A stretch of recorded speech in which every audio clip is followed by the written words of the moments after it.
Hey everybody, Mike with the 1974 GMC. So there she sits. I was just going to show you that we've had really nice weather and we were melting a lot of snow, but today winter came back in northern Michigan. So I don't know, we've dropped maybe 4 inches since the day started. So who knows, maybe I'll snowmobile again tomorrow. But since the video I need to send out, but I haven't, that I did probably about a week ago, have gotten moved along a little more, and so I'll show you what's going on in here. Iris with the ball, as always. So here it is, just sitting there. The valve covers are just sitting there. I'm waiting on gaskets. There's bolts in them just to keep me from knocking them off or screwing things up. And then I have the intake manifold sitting on here with no gasket, and I got stainless steel bolts, and I just wanted to make sure that they were going to tighten up. They weren't going to bottom out with no washers and no gaskets, so we should be fine there.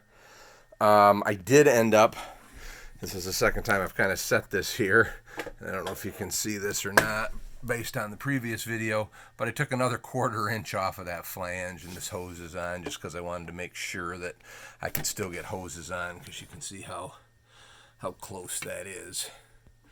So yeah, I took another 1/4 inch off because I just wasn't happy. It was less than an inch from the top of this to here, and I'm not sure this snorkel is what I'm going to use. I'm a little concerned as to whether it has enough airflow. You know, I might make something bigger.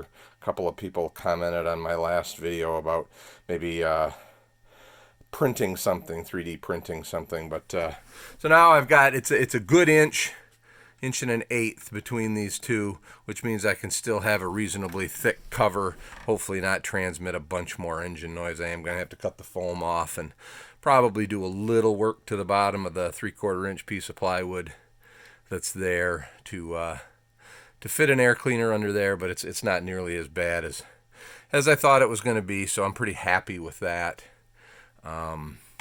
You can see, even if I had to make this a little taller, that'd be okay. You know, there's a fair amount of room between the throttle body and the floor. And I've watched this engine a little bit in the, driven it with the cover off, and the engine doesn't move a lot, so I shouldn't have to worry about too much there. One thing of note is I do have this larger alternator, and it's extremely close to the valve cover, so I am going to do a little clearancing on the back of the alternator, and then probably the next step will be, I have a fair amount of adjustment left. I don't know, yeah, you can kind of see it there. I may get a longer belt that'll tip that alternator away a little bit and probably take care of the issue. But for right now, I'm just going to make sure it's clear the way it is. I'll get the number off the belt, and then I'll buy one that's a 1/2 inch longer, something like that. You can see that, I took all the bracketry off. It's all kind of sitting here. I did decide to pull the distributor. You don't necessarily have to. It just makes things a lot easier, and you can see I got a rag stuffed in there to keep any debris from getting in the engine. I did the same thing when I cleaned the heads off. I put a rag in the valley, blocked off the exhaust ports, and did all my scraping, and then vacuumed out the ports and as best I could, and cleaned the valley out. It's all very nice and clean in there. And at the end of the day, I'll probably run it a little bit and then do an oil change. So if I do get some debris in the oil, it shouldn't make it through the oil filter, number one, and number two, it'll probably come out with an oil change. So, and thus far I haven't leaked any coolant in there. So one thing I did have, I'm at a little struggle with this fitting here. I see some online, but nobody describes, what size hose and what size male pipe thread.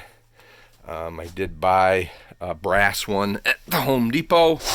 The only thing is it doesn't have a restrictor in it, which the factory one does. It probably necks it down to about a 1/4 inch hole on the factory at one.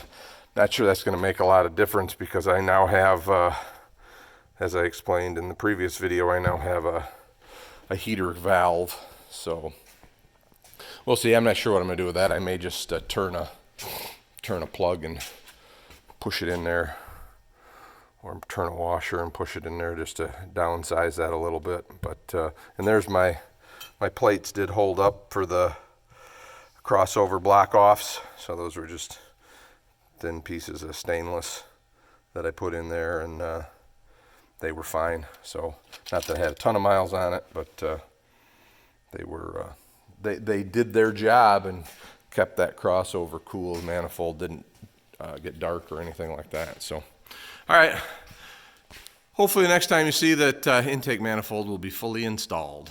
Have a good day, everybody.